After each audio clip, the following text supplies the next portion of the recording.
Welcome to Detroit Unspun TV. My name is Dave Lingholm and I will be your tour guide for the next half hour of stories about the transformation happening here in metropolitan Detroit. And this is a special week, not just because I'm wearing a shirt and tie, but because we had the opportunity to spend some time with the people who own one of Detroit's newest restaurants, Green Dot Stables, and it's a delicious story. And hang on for this week's Detroit Voices with Reverend David Eberhard as well. So sit down, put away that mouse, and enjoy the next half hour of Detroit Unspun TV.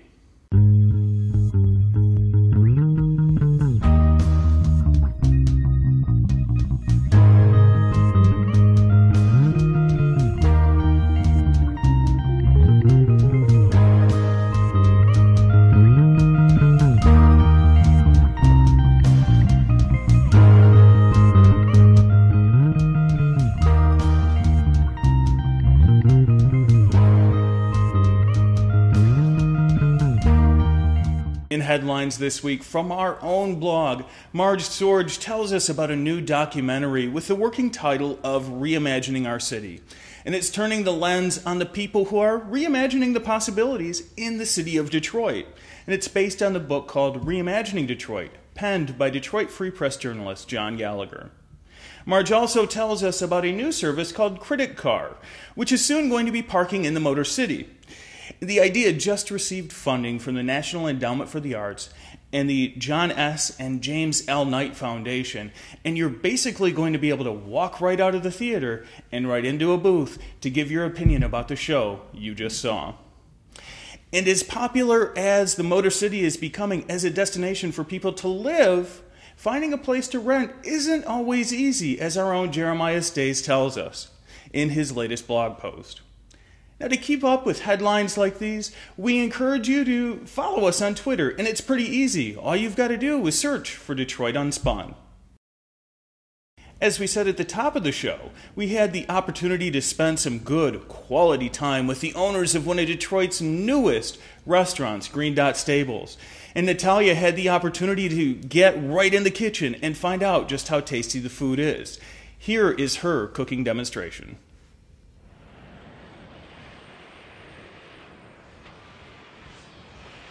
Today we are in the kitchen of Green Dot Stables. It's a new restaurant bar that's opening up in Corktown, Detroit, Michigan. I am with the executive chef. This is Les Molnar. Les, thanks for joining us.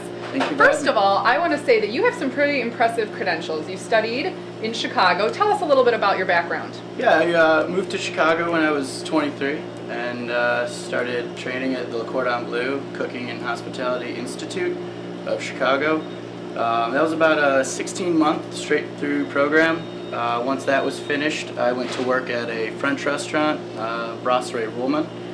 After that, I took a personal chef hiatus for 8 to 9 months. After that, while using my parents as a storage unit, decided to move back to the great city of Detroit.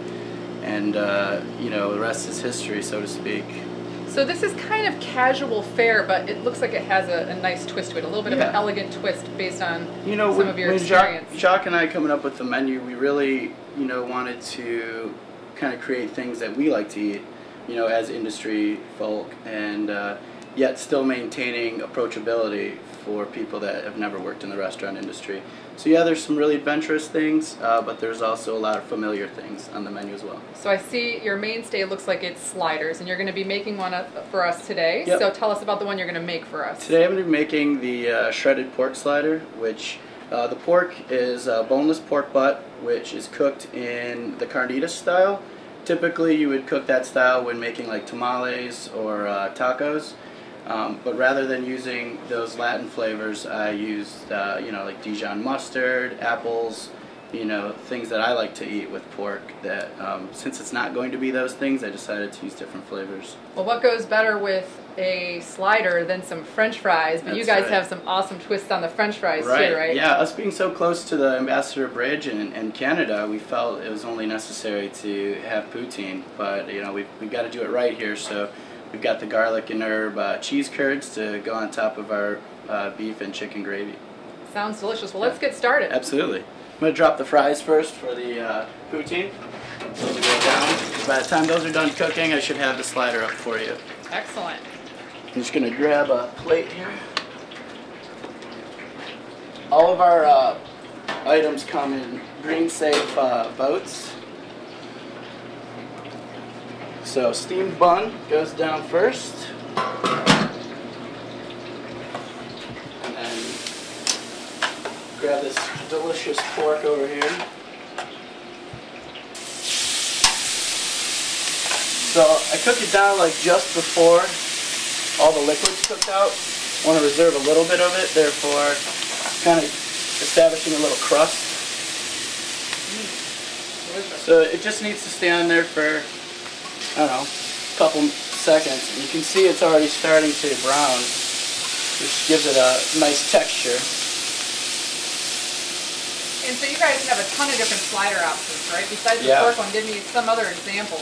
Another favorite of mine is the au poivre, which is sort of a take on a French classic. You know, French have the au poivre dish, which is typically a tenderloin that is stamped in crushed black pepper and then topped with a cognac cream sauce. Here we do the beef patty stamped in crushed black pepper with aioli and cognac. So similar flavors in the profile, but different take on it. So after the shredded pork has been heated and on the grill, I'm going to take my purple cabbage here, my slaw, so to speak, place that on top. And then after that, I'm going to grab my apples, some nice Granny Smith. Give it a little crunch and a little acidity to the dish. And the other cool thing is everything seems very affordable here. Yeah. So, I mean, tell us about your price points. This has got to sell people. Yeah, you know, part of our theory behind it is, you know, you go to a nicer restaurant, you want to get a soup, a salad, an appetizer, an entree, and dessert. But a lot of times the portion size, you know, of the entree is enough to fill one person up. So this way you can kind of course yourself out, try a little bit of everything, have fun with the menu. We did, so we'd like our customers to as well. So in goes the fries, and then nice little shot of gravy, and over to the cheese.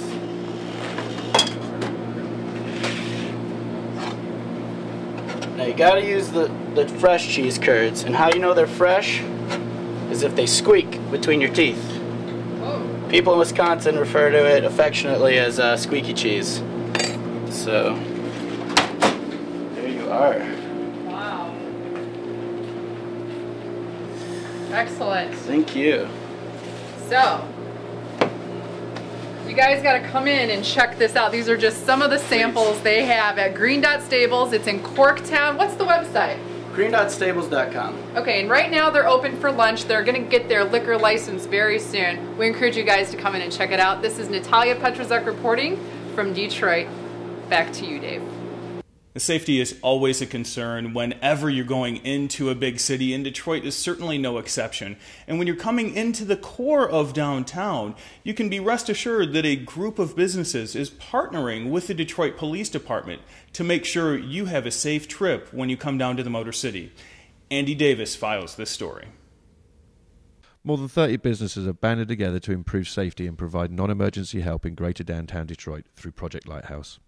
But it's not just a neighbourhood watch. It's help 24 hours a day, 7 days a week, when you need it. More than 30 safe havens provided by the business community in partnership with the Detroit Police Department. Just look for their blue banner. The Project Lighthouse program is a win-win. It provides additional help at no cost to the taxpayers of the City of Detroit and frees up sworn police officers to be available for more serious calls. There is nothing more important to us as a community than safety and security. It's the city's highest priority, it's the police department's highest priority, and it's DDP's highest priority. The program, such as Lighthouse, show that our businesses are invested and vested in the city of Detroit. It's a great example of how the city, the business community, and the police department are working together to make Detroit a safer place. The properties involved in this enterprise have fully trained, experienced security staff that are ready to help you when you need it at locations throughout downtown called lighthouses, as well as via their phone number 313-471-6490. It's important to stress, though, that for serious emergencies, 911 is still the call to make. So, who's behind the desk or at the door when you're at a Project Lighthouse location? Or answering the phone when you call? What kind of training do they have? That's where our collaborative relationship with the heads of security from these various entities really enhances our benefits of utilizing these personnel. A lot of them are former law enforcement themselves that have chosen a path of security as a supplement to their retirement. So the relationship building that we have, the screening that they have for their employees, we really have a great comfort level of the people that are participating in the program. Word on the street is that it's already in action and has helped numerous visitors and residents. Here's an example. A visitor to the downtown area locked their keys in the car. My command staff from the Central District, Inspector Fitzgerald, can tell you that quite frequently our officers are called to assist. That takes that officer out of service. We have to get a tow truck. And again, a sworn police officer is taken out of service where otherwise the Lighthouse Project has assisted a citizen with a lockout. So these are tremendous coups for us when we're able to preserve manpower when all of us have shrinking resources. So this has been a tremendous boom for the downtown area. This is a unique partnership between businesses and law enforcement agencies, bridged by the Downtown Detroit Partnership. The list and map of locations can be found on their website at downtowndetroit.org/lighthouse, or just keep an eye out when walking around town for their banners. If you've ever been in business for yourself, or have even considered going into business for yourself, I'm sure you've collected quite a few stories. And this group in Ann Arbor has found a way to let entrepreneurs tell those stories by taking the shackles off the normal networking event. We are in Ann Arbor at Live Nightclub. I am with the co-founders of a really cool event. It's called Entreslam. This is Christa and Jeannie. Thank you guys for joining us. Thank you for having us. So Christa, why don't I start with you? What is Entreslam? Entreslam is an opportunity for entrepreneurs to get together and tell stories, and it's a light competitive evening that's meant to be fun and full of music, fun, and laughter. Great. Jeannie, can you tell me, why did you choose to start doing these types of events? Well, because we hate networking events. And we've found, as we were talking to people, they hate them too. The formal thing where you're all trying to push business cards on each other and everybody's all stiff and it's exhausting. And so, because we wanted something different, really, we came up with this idea. And you are entrepreneurs yourselves, right? Yeah. Yes, we are. And we both attended many of these formal networking events. So tell me, how does a person get involved? Do they have to sign up? What's the protocol? There's a website. If you go to entreslam.com, they can register right online. Mm-hmm. And at that point, they can decide if they just want to sit and take it all in, or if they want to be a storyteller. And tell me more about this storytelling. Isn't there a bit of a competition involved? A little bit of a competition. It's not anything that's scary or vicious, but really it provides an opportunity for entrepreneurs to talk about their businesses in a different way. So the biggest rule that we have, in addition to having fun, bring your friend, is you can't pitch your business. We want to not necessarily know about the widget. We want to know why the widget was started in the first place. So it is competitive in that regard, and how the entrepreneur talks about themselves and talks about the theme that's related to their product or to their service, but they're not pitching their businesses. So for this month, our theme is the unexpected. So they have to be able to talk about their business in that context of what happened that was unexpected that affected them. Speaking of themes, how are you going about choosing them? We've been very thoughtful and careful about choosing our themes. It's a little tricky because we want something that has drama. There's opportunity for drama, but it could go either way, be positive or negative. So it's good to have a combination, of the two. So that, like, for example, this theme, the unexpected, it could be something good, it could be something bad. How often do you expect or hope to have these events? Every month. Every month, okay. And what value do you see coming from these events so far?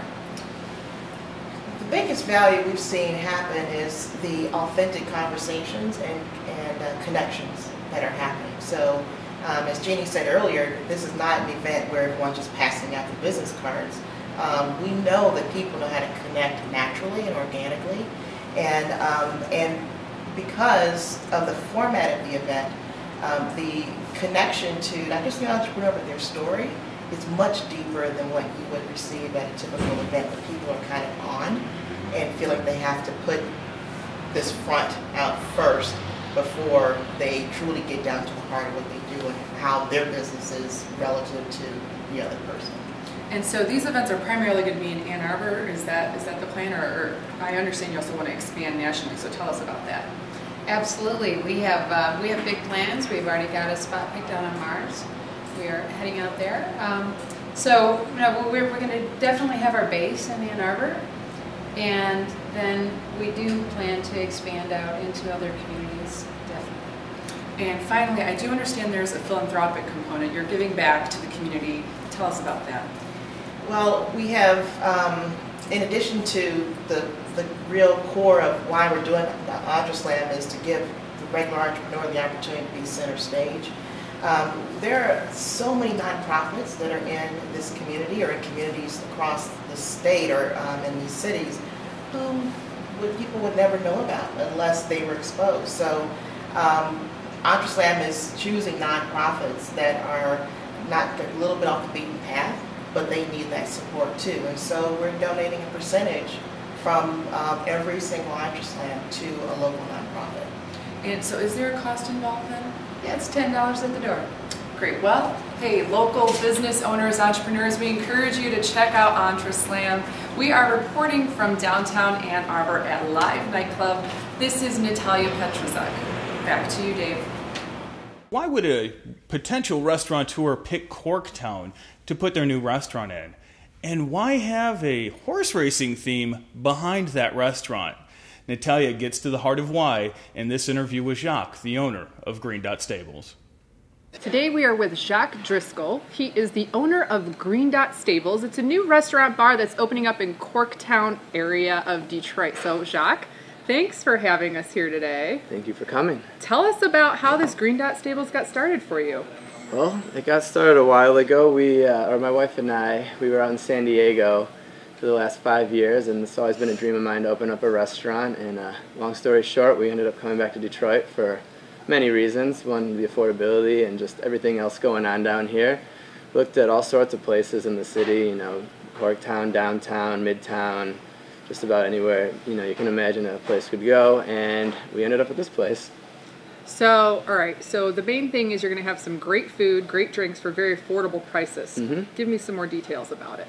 Well, we want people, we take a lot of pride in our food and our drinks, and we want people to enjoy themselves and it to be reasonable. It's bad economy, and we're not in it to make lots of money. We want people to enjoy themselves. That's kind of why I love the business. We love party planning and socializing and everything like that. We got to make a living, but the whole point is just for people to enjoy. I mean, I'm looking at this menu, the cocktail menu. Everything is $2 or $3. Same thing with the food menu. Mm-hmm. And these, and you say for an extra $1, there's premium liquor. How did you choose some of these cocktails that are listed here? Well, the mint julep was an obvious one with the horse racing theme, so we decided to do that. The other ones will be seasonal. The jalapeno martini is one of my personal favorites. The other ones, the coffee drink is wonderful as well. Those will all be $3 too, and you can get the premium liquors for just an extra $1. And all of our premium pours for like a rum and coke, those are all $3 as well. That's absolutely insane to me. And you actually have a to-go option? What's that about? We do. Well, we actually didn't know when we first got the building that the license that came with the building had a to-go license with it. And we just found that out about 2 months ago. And we're like, well, since we have it, we might as well use it. So we took this old phone booth that was over there, and we turned it into our to-go rack just to try to sell it a little bit so we can buy beer and wine to go.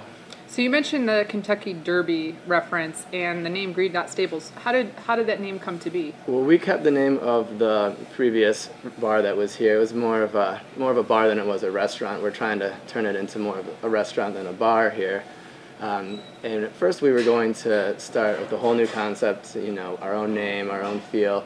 But the more we learned about the building and the history of everything, we thought we should just run with it. It's kind of a fun theme, it's a fun name. And so we did, and here we are. So I understand that you are getting your liquor license any day now. Any day now. Any day now. I can't wait to come in. Saying that for months, but yeah, no. But, so you're open for lunch right now, We correct? are, yep. Monday through Friday, 11 a.m. to 3 p.m. Okay, and then you plan to be open full-time. What will the hours eventually be, hopefully in the next couple weeks? It will be 11 a.m. to 2 a.m., you know, a full bar schedule 7 days a week. That's great, and you have a website that people can visit to check in? We do have a website, green.stables.com. Excellent. Well, I can't wait to try these drinks when the liquor license does come in. You guys have to check this place out. It's going to be one of my new favorites, I guarantee it. It is called Green Stables. Go to their website, come on in for lunch. This is Natalia Petrozuk reporting from Corktown, Detroit. Back to you, Dave. In this week's installment of Detroit Voices, Ashley Hennon had the opportunity to sit down with the Reverend Dr. David Eberhard. And when you look at this guy's biography, you'll be amazed how one person can fit so much into one lifetime. I came here into Detroit in 1959, and I was at a parish on the Lower East Side, what was called Civil Rights Days, which were deeply involved in the community. Then I served on Detroit City Council for 24 years, which is a full-time position, but I always kept my fingers in the ministry. Then I came here in 1980 part-time, and then after about 10 years I became full-time when I left City Council. And with the whole idea of trying to develop a parish in downtown Detroit that would be open to being more than a private club, but open to the community and open in a caring way that was not judgmental, but giving and listening and caring. We've gone from a parish in 1980 of 50 members with an average age of 80. We're over 2,000 members now with an average age of 41. So we're really a young parish, and we try to really gear ourselves towards the urban pioneers, the people who are reestablishing themselves in the city, who got turned off by the church for whatever reason it may have been, but we don't ask questions, and encouraging them to become involved in the community, encouraging them to maybe have cell groups or prayer groups or whatever it is, and also encourage them to come into the church and to worship. We're trying to bring suburban churches into doing things in the city. We're trying to develop a race for the cause, whatever it may be. We're just anything we can do to get people involved in a caring way. And people who come into the city, you know, we tell them all about the restaurants, we tell them all about the theaters, tell them all about the sports arenas, but, you know, we still need to be connected to God in some way.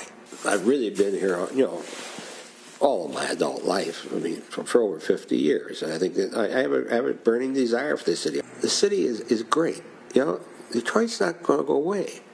The cities reinvent themselves. When we built the Rendsen on the riverfront, we dug down, we unearthed 5 layers of the city. We're on the 7th layer of the city now. Well, to me, I'm saying the church has to reinvent itself. It can't continue to do what has been a private club. It can't continue to be exclusive of everybody except their own people. Dollhouses were a hobby that I made probably the last 20 years. So I used to bring them down here at Christmas time and show them off on display, but people kept saying they wanted to see them more. So we had this old room downstairs that we converted into 2 rooms and made it that we have them on display then year round. And they're well done, if I must say so, and they cover a far range of traditional and more modern type of dollhouses, and they're the type of things that you can't really see. Now, my dollhouses, as you'll see, have those lights in them. So yes, we have, as I said, we have tours almost every day, and a lot of them, the first thing they want to know, where are the dollhouses? See?